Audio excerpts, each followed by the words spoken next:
ሰይጣን በጆሮአችሁ መጥቶ ትቷችኋል እግዚአብሔር ሲሏችሁ አልተወኝም እግዚአብሔር ውለታ አይረሳም ብሎ ቅዱስ ጳውሎስ ነግሮኛል። እንግዲያ እግዚአብሔር ከወደደህ ወይም እግዚአብሔር ከወደደሽ ይሄን በሽታ አያድንህም፣ ይሄ እንደዚህ አያረግልህም፣ ምቀኞችን አያበርድልህም፣ ምናምን እንደዚህ አይልህም።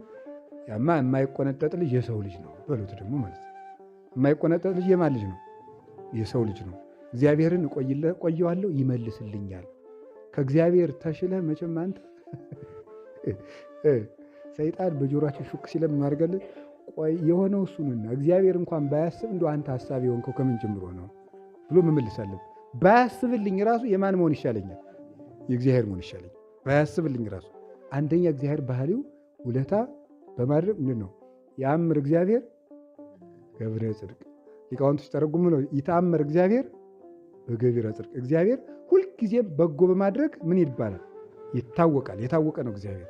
እግዚአብሔር ውለታ አልዋልንም እንጂ የሰራናትን አይረሳብንም እግዚአብሔርና በቸርነቱ አይርሳን።